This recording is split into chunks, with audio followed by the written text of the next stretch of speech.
Oh, geez. I think we're on. Yeah, I think we are. Okay. Hi. Hi, Facebook. Hi, everybody.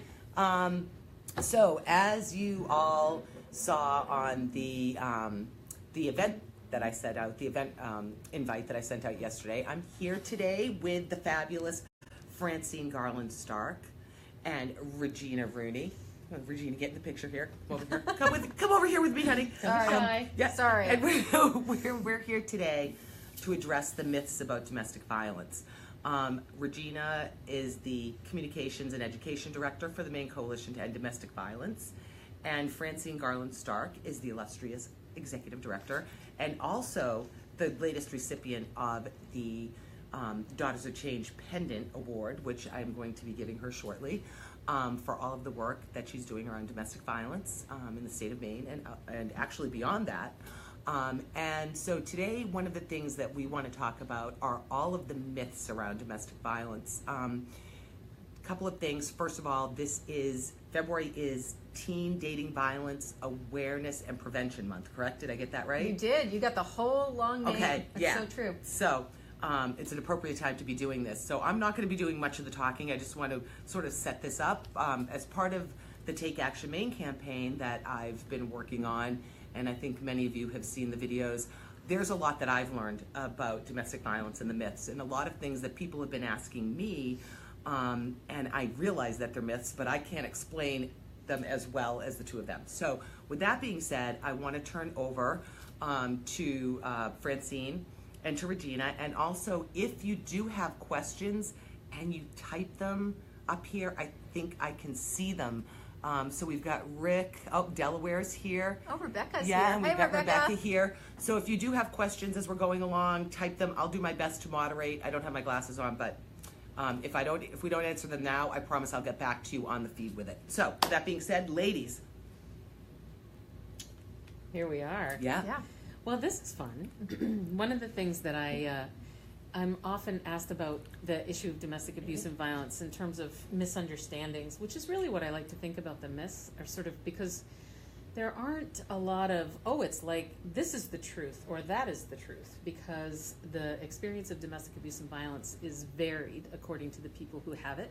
And everybody who has been touched by abuse and violence knows the experience through their particular lens. And so one of the things that I appreciate is this opportunity to think about this in a sort of broader way, and knowing that anything we say, somebody else has an experience that will say, yeah, but in my case, and that's all good, because it's an and issue here, not an or. And you know, one of the things that people will often say is this question about whether this is really a question of someone just being out of control, being provoked to a place, and then they just lose it. And for me, that goes really to the crux of this issue, which is that when we're trying to decide whether or not something is abuse or not, we have to see this from a bit of a step back and say, is there a pattern of behavior here? Is this really just that this was this really bad moment? Or have there been other things going on that show that the person who appears to have just lost it had actually been doing lots of more subtle, controlling kinds of things up to this point where they created a circumstance in which they feel like they can justify using a level of violence that you might think, how in the world would they think they'd get away with doing that in a relationship? Because they've sort of created the opportunity, and so we know that people can control what they do because they make sure that they do the really bad stuff when nobody's looking. And I think that sort of reality of how hard people who do abusive acts work to keep it a secret is how we know that it is very much not out of control and is in fact intentional. And people are also aware that what they're doing is wrong. In most cases, abusive people are not going into work and flipping out and on their coworkers. They're not going to the doctor's office and hearing bad news about that mole and hurting their doctor, right? They're not going out into the rest of their lives and acting this way. They're acting this way within the particular context of their relationship. And in that relationship, as Francine said, they've created a set of conditions that's going to, I think, tamp down resistance to that. So oftentimes when, people will say, well, oh my God, you'll hear something and the neighbors will say, well, I never would have expected that. Or it's almost like what we talked about. It's not like these abusers are walking around with a monster mask on, right? They're very well adept at keeping this sort of under the radar from the general public. So oftentimes people would never have any idea this was going on if they didn't know what to look for, right? There are, like you said, these little nuances that perhaps somebody might pick up on if they understood what the red flags were, or is that even not the reality? Well, some of the things, I'm heartened by the number of people who reach out to our helplines because they're worried about their friend. Good. Because it's not, in fact, I think that necessarily red flags go up, but flags go up. There are things happening that just don't seem right. And as a friend, people are concerned about, am I going to do more harm than good by reaching out to my friend? And I think that the important word in that sentence is friend. And if it were the other way around, wouldn't you want your friends to reach out to you if they saw something that you didn't see that was going to be really harmful to your life?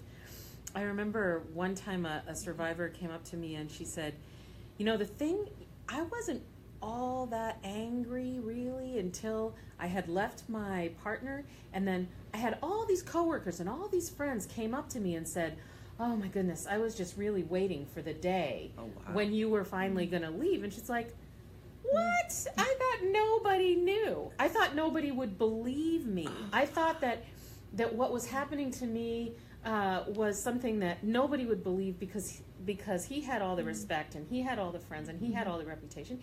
If somebody had said to me 5 years ago what they are all so eager to tell me today, it would have changed the trajectory of my life. She would have known they cared about her. Right. Yeah. And they would have known that, in fact, they'd believe her because they already were seeing it.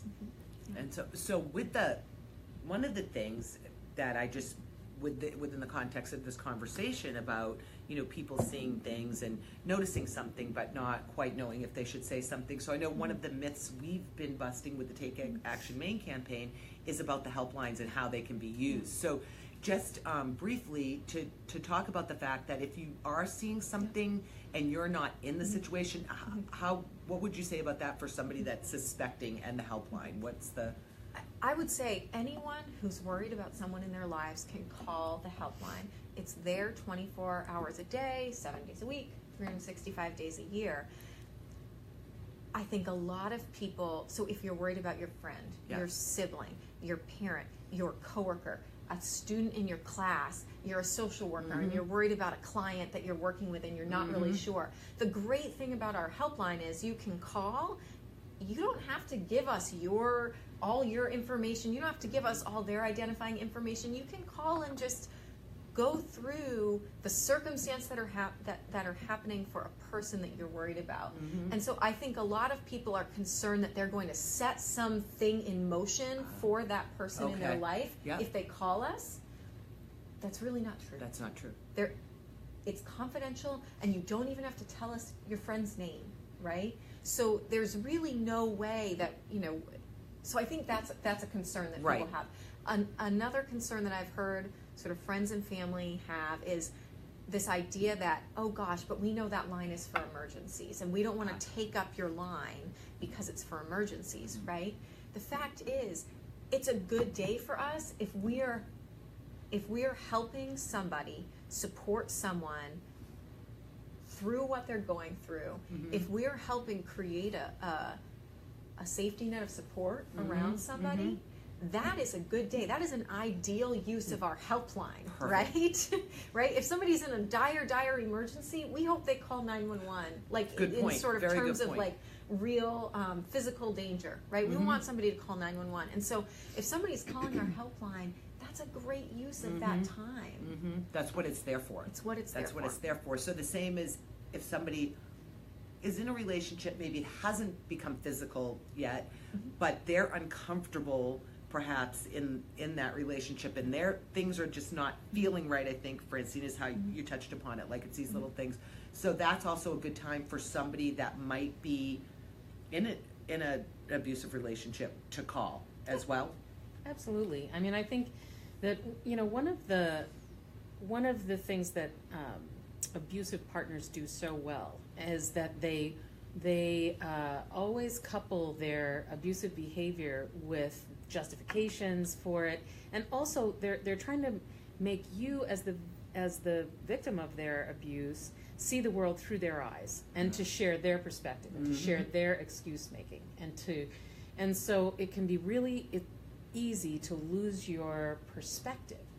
And a lot of what happens with the helpline is that you can call and say, this is what happened, and I don't know if I'm overreacting, I don't know, you know, I mean, he said or she said that really it was my fault because, and they're right, because I did a thing that I said I wasn't going to do or whatever.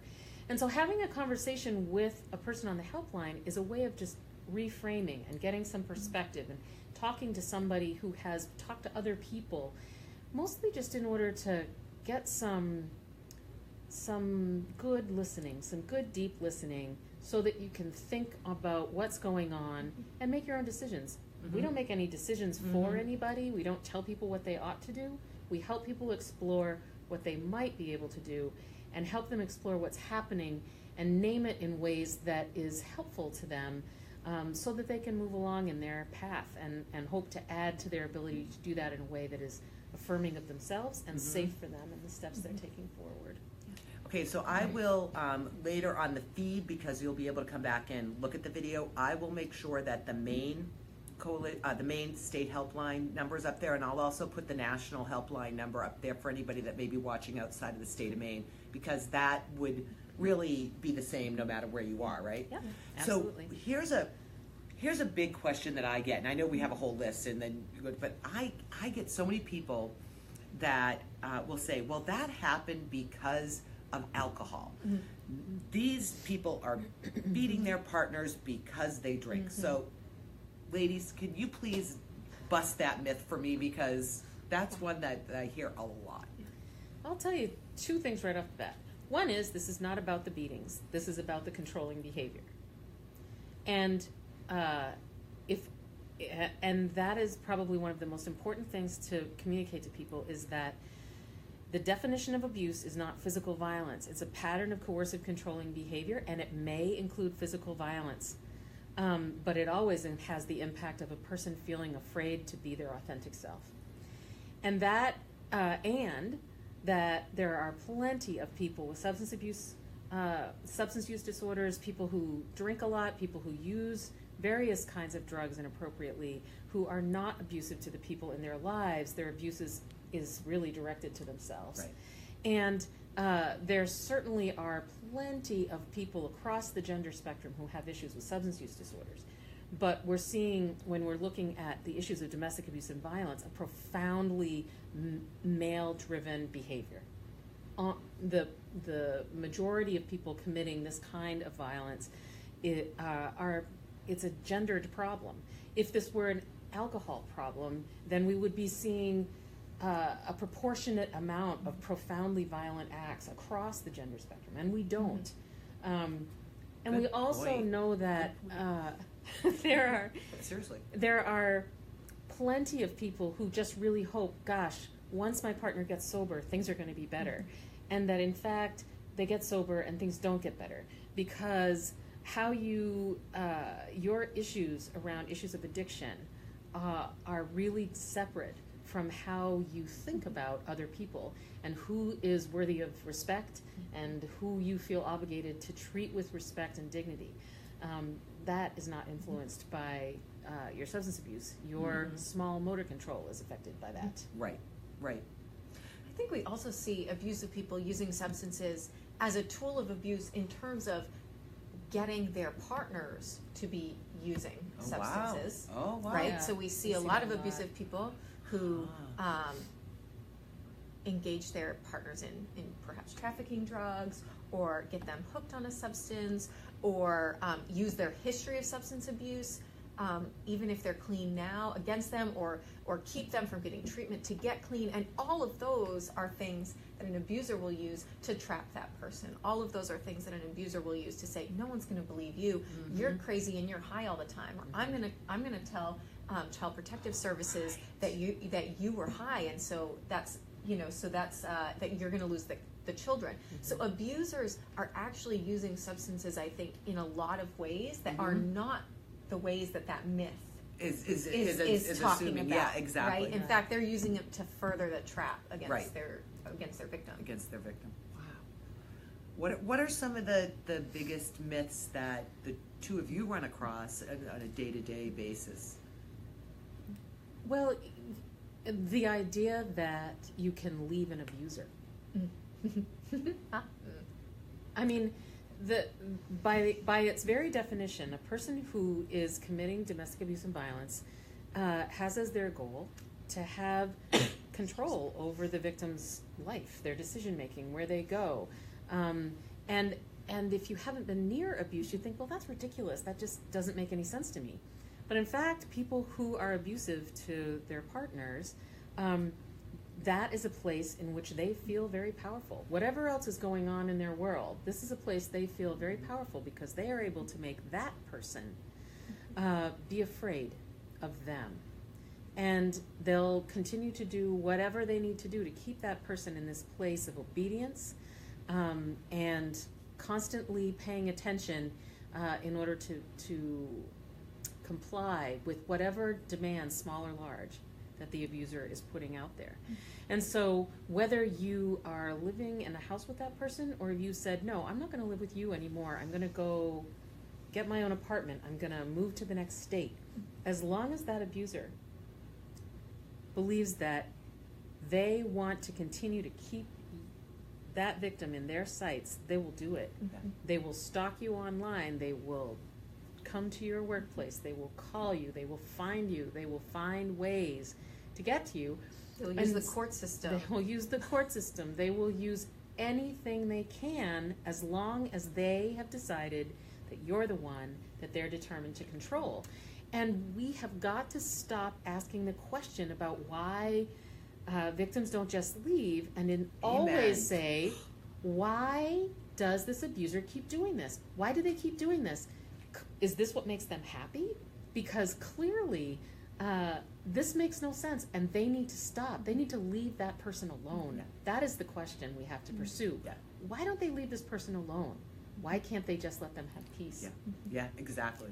They put the blame on the proper doorstep, if you will. Yeah, I mean, I think related to that issue of why don't they just leave is this idea that that abuse happens to a certain kind of person, and that person is probably not very strong, right? Because you hear that a lot. Oh, I'm a strong woman. I would never let that happen to me. Or I'm educated, I would or leave, or whatever that is. And survivors of domestic abuse and violence are some of the strongest people I've ever met. And these are people who are working hard every day to keep themselves and, if they have them, their children safe, to try to manage the risks that are being presented, to try to manage the many factors that are at play in sort of this balancing act that is their life. And I think it's really hard for those of us on the outside sometimes to see that, and we say, oh my goodness, you know, how it's so sad, right, that would happen. I mean, it is sad, but folks who live through this are really, really, really doing a lot of work all the time, and they don't get credit for that work. Yeah. You know, I mean, somebody who who leaves once and then ends up going back because there's no way on earth they can pay all the bills, and so they go back. They get labeled as this weak person, when in fact they're trying to do this extraordinary thing of starting their life over from scratch, and that is no small feat. And I think one of the biggest, I think, mind reframes I've had in learning to do this work is realizing that when we focus on the choices that victim, that survivor is making, we are participating in a kind of victim blaming, because what we're doing is looking to the person that bad things are happening to make that stop, instead of, as Francine said, looking to the person who's actually doing the bad things. That should to be stop their stopping. behavior. Exactly. And the other thing too, it would seem to me, is that this doesn't happen overnight. It's not like the first date this person abuses the survivor, because they're not going to go on the second date. It seems to me, from what I've seen in my limited role in this, that this kind of builds up over time, or am I wrong about that? Well, like I said, everything's a little different. And what tends to happen, certainly especially early in the relationship, but in an ongoing way, is that if the abuser shows their colors early on, like, for example, if on the very first date they show evidence of being jealous, like, there are a lot of people in this place looking at you. It's good you have me to take care of you now, because they're all looking at you. And let me assure you, once we're together, they will not be looking at you anymore. I just get the shivers, when I think about that. And that might be a really second full conversation that has happened between these two people. And people, and frequently, a person on a date, when somebody says that, and they react to that by saying, wow, that's kind of sexy. It really loves me and really cares a lot. And I like that idea of really being and sort of that sense of belonging and protectiveness. But in fact, what you just saw was a person who is laying their claim and beginning to weave this web of, if I ever see you look at anyone else ever again, it'll be the last time you look at anybody. Yeah. And so and so on the one hand, yes, they don't reach across the table and slug you on the first date, but on the first date they might be letting you know that in fact that is the first layer of control over who you see and where you go and what you wear. And so it's hard to recognize those things when they happen, because they don't look like the mythology, which is, this is all about the hitting. Right. And it's not all about the hitting. Right. It's about the idea of that somehow in a relationship, often the man, but in non-binary relationships, there's that same idea that there's hierarchy in an intimate relationship, and the person who is on the upper end of that hierarchy has the right to control the other person and to have this sort of protector role, to have this decision-making power role. And we've got to move beyond that, and we can culturally, because most people do. There are lots of relationships where people figure it out, and it's not about disagreeing. It's about agreeing on the idea of actual equal mutuality in a relationship. That is both possible and done by people all the time. Yeah. So anyway, that's what I would offer. And I think that we can't underscore when you're in that moment on that date, right, and you're seeing these signs. I don't think that we can underscore enough the role that our greater culture plays in making people. That's the love story, right? Yeah. How many romantic movies do you see where that is literally the love story? This idea that one person, traditionally in a heterosexual relationship, the man is going to be the strong one and the protector and keep you safe, and so there's a lot out there that's pushing us towards that as an ideal. And I think that for somebody who's sitting in that restaurant, having just heard this person that they're going on a date with, they're filtering that through a whole lot of filters. And I don't think that the first filter is often, wow, that was actually really creepy. I think that our cultural filter is so big to say that That's this is fairy tale. desirable, this is a fairy tale, that being part of a couple is more important than anything else, and so take a risk, right? I think there's so much pressure pushing us towards that. And if in fact this woman says at the end of that date, you know, I don't really feel comfortable with what I heard tonight. It's also very easy for this person to come back and say, I am so sorry I made you uncomfortable. I just really think you're so great, and I appreciate your being honest with me, and I hope you'll continue to be honest with me, and so that, you know, I really want to be a better person. And I just really appreciate that. I hope you'll give me a second chance, cause. And really, again, our culture says, you know, second chances, open communication, all those things. And so, you know, maybe they're going to go out again, and maybe that is what that is. Maybe this is a person who's really looking to learn and change. We don't know. So she'll take that next step. Yeah. And so, you know, it's very complex. And so, again, that's that idea.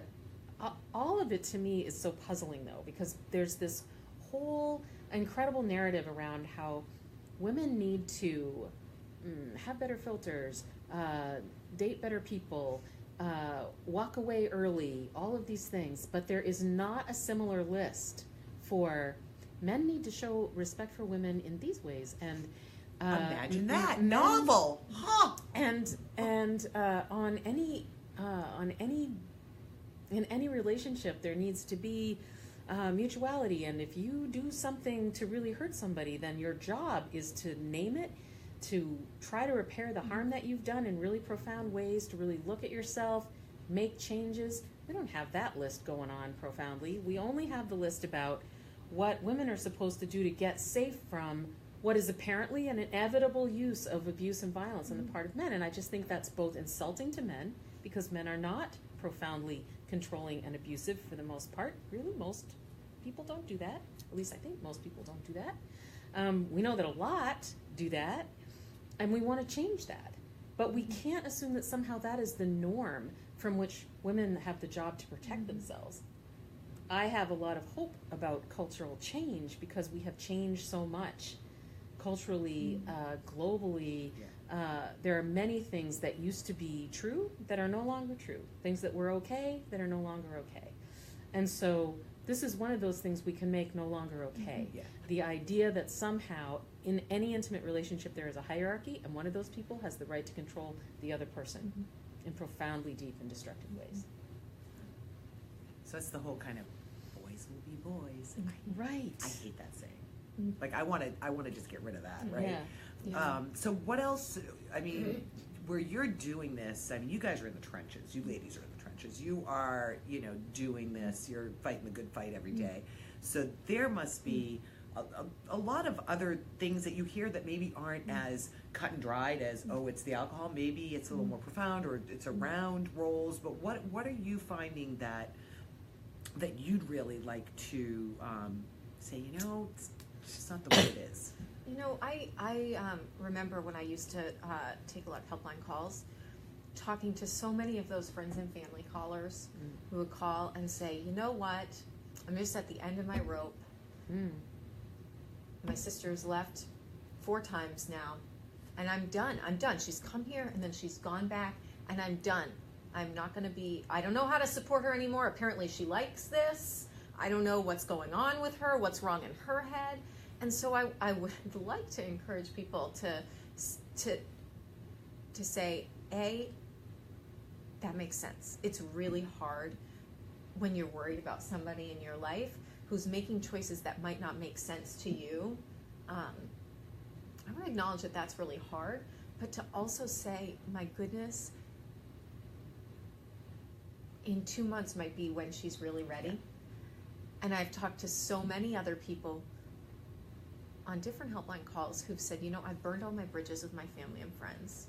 I've tried so many times, and they've told me they're not going to be, they're done taking me in, they're not able to be there for me anymore. And so I think it's really important that folks know that when it comes to somebody thinking about whether or not to leave their relationship, to leave their partner, right, who does some really bad things and also probably does some really good things, right, and who they might care about quite a lot, that is a big change that somebody is contemplating making. And I think that to the extent that we can extend some just really deep compassion to folks and some patience, I think that there's a real opportunity there. But for friends and family, I think it can be hard sometimes to keep that door open. And I hope that folks will. We'll keep the door 'Cause open. it's hard. And that's why we want folks to know they can call the helpline too, right? Because maybe it's not, I need to talk to somebody to figure out how to help my sister. Maybe it's that call that you need to make to say, oh my gosh, I am about up to here with this and I just don't know what to do, and you need some support. And so we're here for that too, and a lot of people don't realize that. I'm going to pull you in a little more. Whoop. That's so important. That's really important, Regina. And I think that the other thing is that our helpline, we are experts in what kinds of things really are available. I think there's a lot of mythology about the idea that somehow that we can have way more influence in what the courts decide about who's going to get access to children than is really practical. I think that there is this idea that somehow victims of abuse can just go into court and say, you know, this person did all these horrible things to me, and so therefore they can't have access to their children, and that is really rare. That is really rare.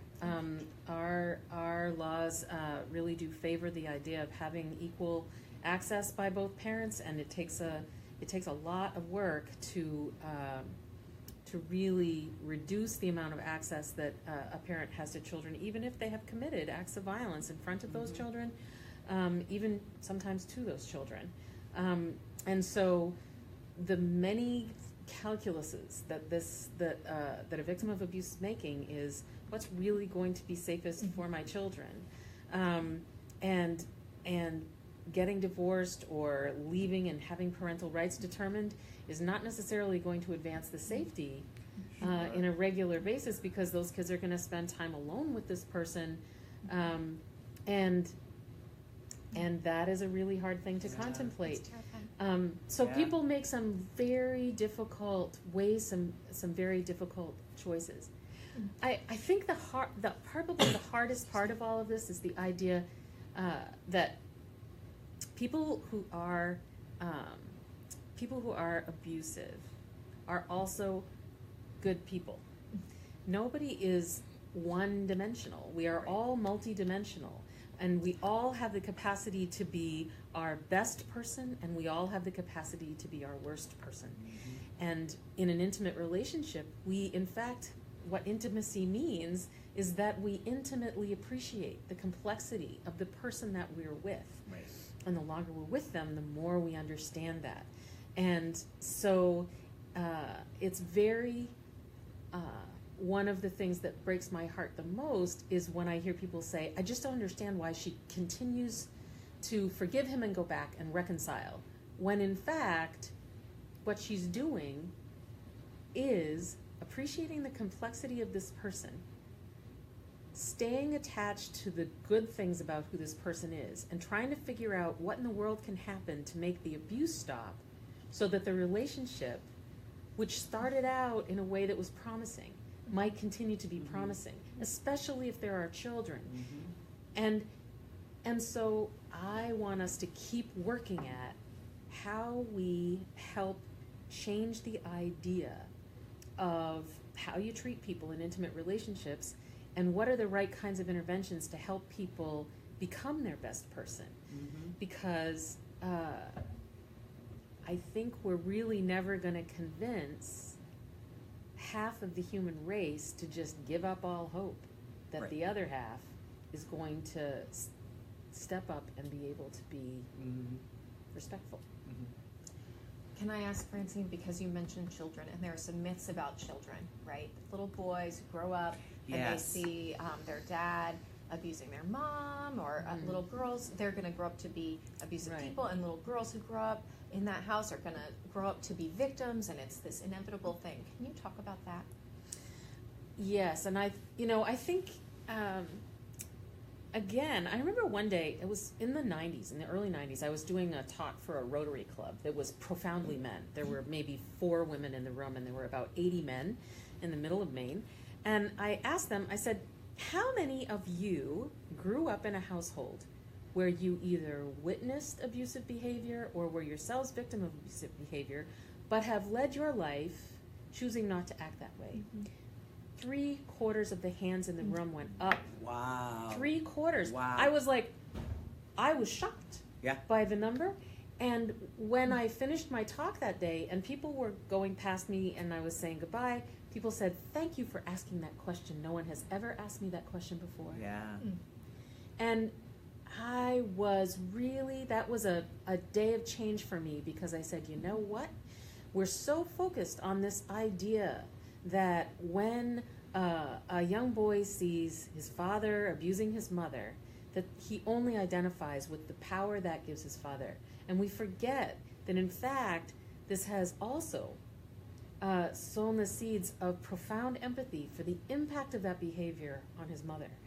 And that what we have to be able to do as a society is feed the empathy and not the attraction to this idea of power through violence. And I think we're living in a time right now where there is an incredible tendency to move toward the idea that we all must ascribe to be as powerful as possible, as ready to use violence as possible in our self-defense and in the defense of what we love. And I just think that's wrong. I think we all need to be profoundly strong, but I don't think it's because we need to be strong to fight. I think it's because we have to be strong to love. And I think it's because we have to be strong to care and to be resilient and to be creative of new ways to be. We will, I think it was Michael Franti said, we'll never bomb the world into peace, and we will never defend ourselves into being closer to the person we're defending ourselves from. So I think, we have a lot of work to do. I also think that girls don't learn to be victims in their childhood. There's no statistical basis for the idea that if you were abused as a child, you're more likely to be abused as an adult.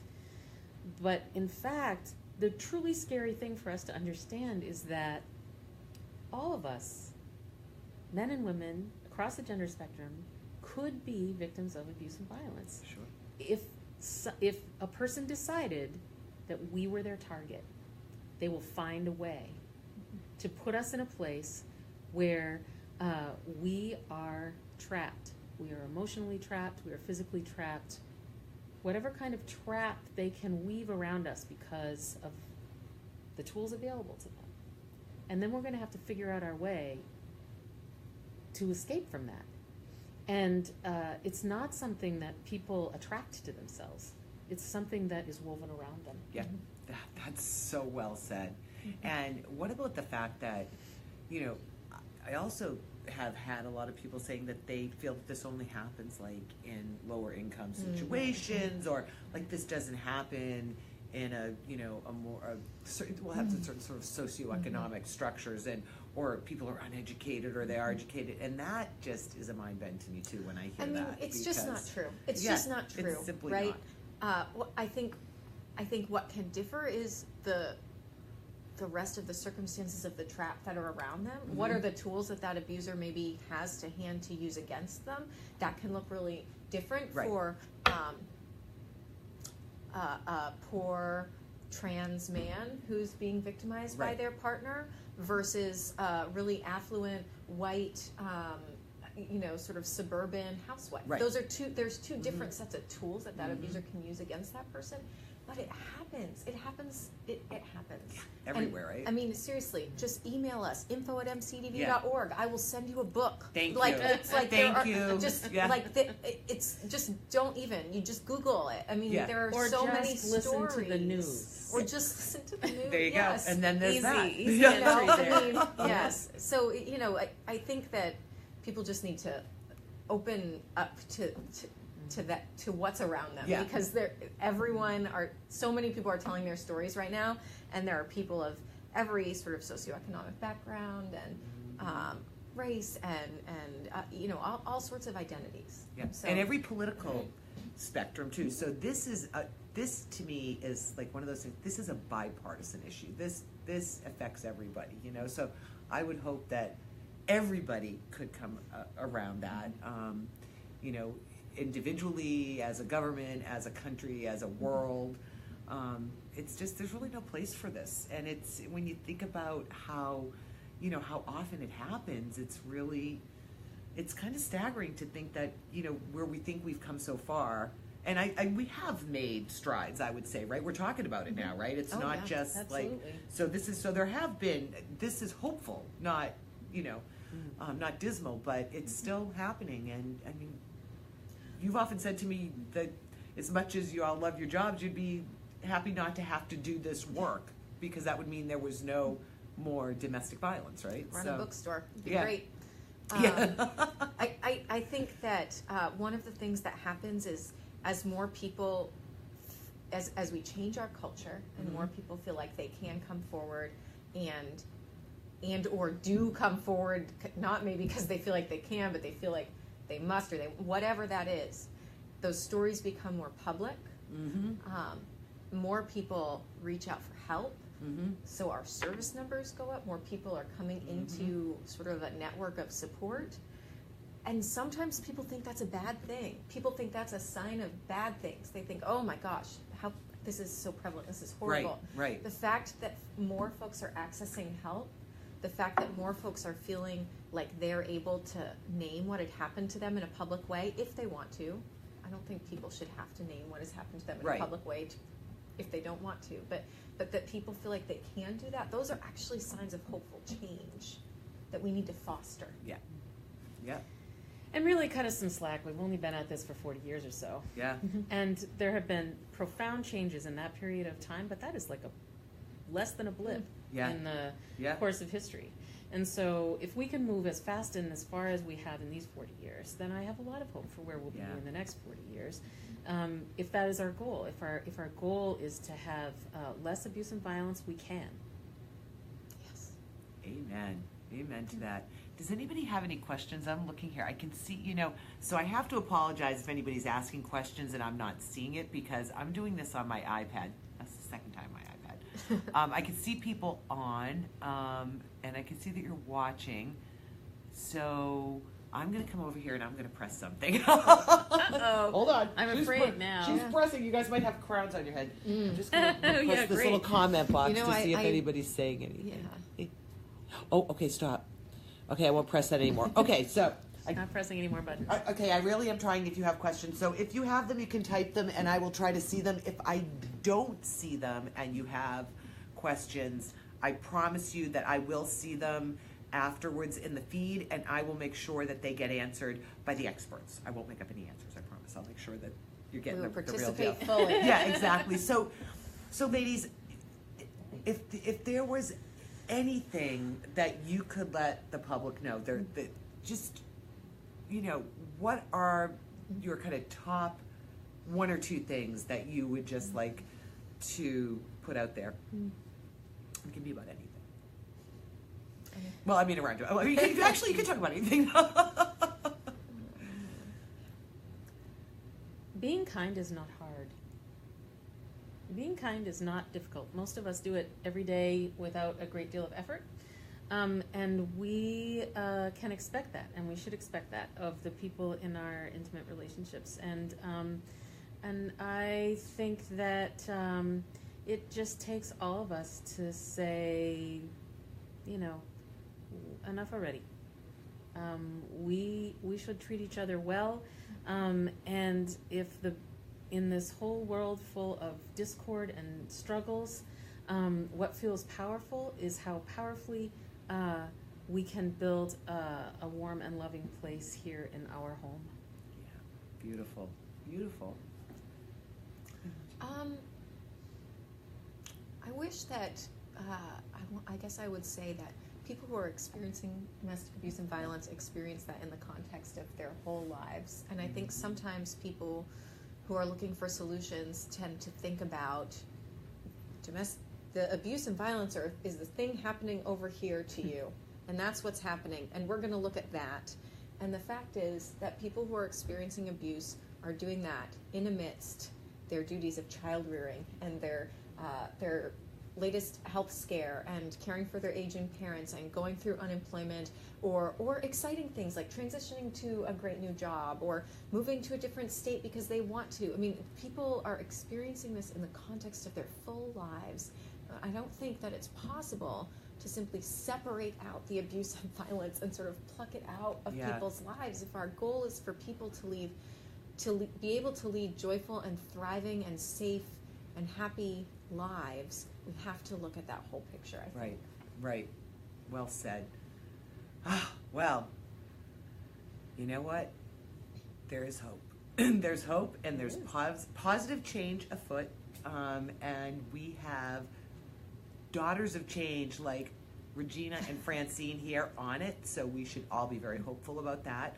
And again, if you have any questions, please put them in the feed, and as I said, if you've been asking them and I don't see them, I apologize. Yeah, I gotta get a little better with the whole iPad situation. But I will make sure they get answered, okay? And so I will also put up, as I said, the helpline numbers for both the state of Maine and the national helpline number. So if you have any questions in general for yourself, for a friend, family member, coworker, you now know that you can call, and it's completely confidential. You're not getting anybody into trouble, and it's not a 911 number. So with that being said, I hope you will continue to keep up with the Daughters of Change page, the Maine Coalition to End Domestic Violence page. We'll have a lot coming out this year with the Take Action Maine campaign. So you know what? The more you can learn, the more you know, the more effective you can be, right? So that's it. Over and out. Anything, ladies, that you want to say? Thank you, Marie. Okay, Thank you, thank Marie. you both. Thank you for what you do. Woohoo! Who brought the cool girls? I brought the cool girls, remember. Okay, take care. As I fall over myself.